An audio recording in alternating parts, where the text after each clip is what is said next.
Banks spent decades trapping black families in a cycle of debt. Yet in the 1960s, thousands of black men paid for every car, home, and appliance with cash, shutting the door on creditors entirely. Their secret was a code passed down through generations, forged in the shadow of sharecropping and redlining. Why did this proud discipline flourish precisely where American banking wanted it gone, and what did it cost to keep? The roots of resistance run deeper than you think. Sharecropping defined the economic reality for countless black families after the Civil War. On paper, it offered a chance at independence, but in practice, it chained generations to land they could never own. Landowners set prices for seed and tools, kept the only ledgers, and charged interest so steep that a good harvest meant little. At the end of each season, families learned they owed more than they had earned. Debts piled up year after year with no escape. The law backed the landlords, and violence enforced the rules. For many, freedom meant trading one master for another. This time, the master was debt. Decades later, federal policy drew new boundaries.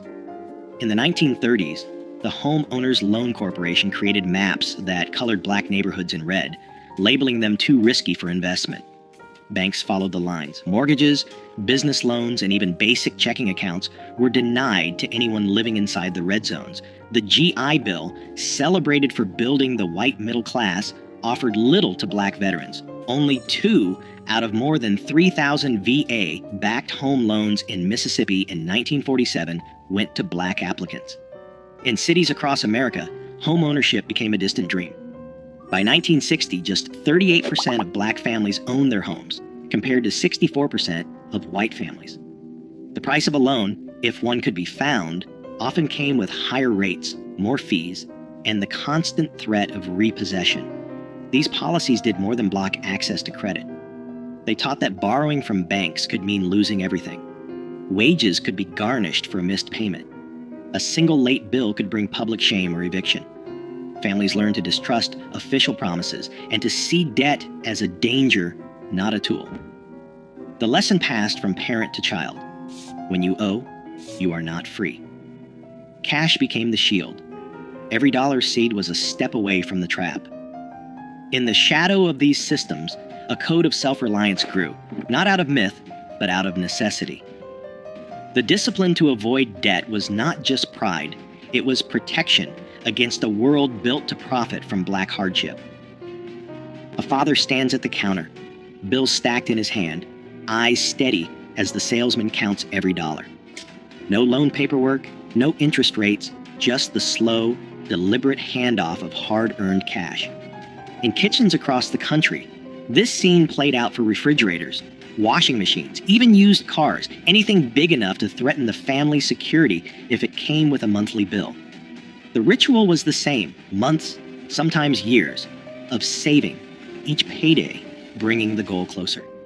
The cash might be hidden in a coffee can, tucked behind flour in the pantry, or slipped beneath a loose floorboard. On the day of the purchase, children watched as fathers smoothed out creased bills that had passed through too many hands to count. Each dollar carried the weight of sacrifice, a skipped treat, an extra shift, a winter coat handed down one more season. Ownership meant more than pride. It meant safety. A car paid in full could not be repossessed after a missed payment. A refrigerator bought outright kept food cold, no matter what happened at work. The family's roof stayed over their heads because there was no mortgage for a bank to call in. The lesson was clear. If you could not pay cash, you waited. Debt was not just a number. It was a risk, a lever someone else could pull to take away what you had built. Stories passed down in living rooms and on front porches told of neighbors who lost everything over a single missed payment. The warning was woven into every decision. Don't owe nobody. Fathers taught sons to count their bills twice, to demand a receipt, to walk away from any deal that required a signature promising money not yet earned. Even the smallest purchases came with a sense of ceremony. The act of paying in cash was a declaration no bank, no landlord, no creditor could claim a piece of what was yours. The discipline ran deep. No matter how tempting the new model, or the salesman's pitch, the answer stayed the same: cash on the barrel or nothing at all. This was not stubbornness for its own sake. It was protection, passed down from men who had seen what happened when debt crept in. The pride in ownership was quiet, but fierce. Each paid-off possession was proof that freedom could be claimed, $1 at a time. Every household had its own system, but the kitchen drawer was sacred. Inside, envelopes lined up like soldiers, each one marked in careful handwriting: rent, groceries, light bill, church, a little for savings. On payday, mothers sat at the table with stacks of cash, counting out each dollar by hand. No calculators, no bank statements, just memory and discipline. The ritual never changed. She would break the bills, fold them once, and slip them into their envelopes. If the grocery envelope ran low, meals got simpler. If the rent envelope was full, a sigh of relief might escape, but never a celebration. Money for treats or new shoes waited until every envelope had what it needed. Children learned early not to touch those envelopes. The lesson was clear: each dollar had a job, and every job had to get done before anyone could think about extras. Sometimes a few bills got tucked away in a spot only she knew, behind a jar of beans, under the lining of her purse. Inside a book no one would open. That was emergency money. It was not for spending. It was for when the heater broke, or the landlord came around 2 days early, or a cousin needed bus fare home. Neighbors swapped stories about the best hiding spots, but the method was always the same. Never let money slip through your fingers. Never let a bill go unpaid. If an envelope emptied before the next payday, the answer was simple: you waited. No borrowing, no pleading with the store for credit. Credit was a trap, and mothers knew it. The empty envelope was a warning, not an invitation to spend what you did not have. This was more than thrift. It was a code. The envelopes kept the family safe, 1 week at a time. A new coat or a Sunday roast came only after the rent and lights were covered. The rules were strict, but they kept the wolves from the door. Children grew up watching, learning that every purchase was planned, every expense measured. The kitchen drawer, with its stack of envelopes, was the real bank, the only one that could be trusted. The layaway counter at the local department store was a familiar stop for families who refused to risk what little they had on credit. At Sears or JCPenney, a mother might place a winter coat or a child's bicycle behind the counter in August, leaving a few dollars each week until the final payment set it free. There was no interest, no paperwork, and no fear of a missed payment turning into a crisis. Clerks recognized regulars by name, sometimes calling out when a new shipment arrived or a sale was coming up. Each payment was recorded in a logbook, a quiet tally of patience and discipline. The item stayed locked away untouched until every dollar was paid. Then, and only then, did it belong to the family. Around the holidays, banks and savings clubs ran ads for Christmas clubs, inviting customers to deposit a little each week. By December, the bank handed back the total in cash, ready for gifts or a special meal. There was no temptation to borrow or run up a tab. The Christmas Club passbook, stamped with each deposit, became a small badge of pride. It was proof that waiting brought its own reward, that a holiday could be joyful without a single cent owed. For families who remembered the shame and danger of borrowing from landlords or store owners, these systems offered something rare: control. Layaway and savings clubs worked because they fit the rhythm of working life, the steady grind of paydays, the slow build toward a goal. There was comfort in knowing that the new dress or the toy train would come home only when it was truly paid for. Children learned the lesson early. Good things were worth waiting for, and nothing was more satisfying than carrying home a package that belonged to you outright. Even as department stores began to push credit cards and instant approval, many families held on to these habits. The layaway counter stayed busy through the 1960s, a quiet rebellion against the lure of easy debt. In the end, Every purchase was a small victory, earned, not owed. In back rooms and kitchens across black neighborhoods, the susu was as steady as the ticking of a clock. 10 neighbors, each with a folded bill, gathered around a table. No paperwork, just trust. Every week, each person contributed the same amount, and one member took home the pot. The next week, it was someone else's turn. The cycle continued until every hand had received a share. If a payment was missed, word traveled fast. The consequences weren't legal, but personal. A lost place in the circle, a loss of respect. In cities like Detroit and New York, these rotating savings clubs, rooted in West African tradition, helped families buy appliances, cover hospital bills, or send a child to college, all without a bank's permission. Barter wove another safety net. A mechanic traded a brake job for a basket of tomatoes.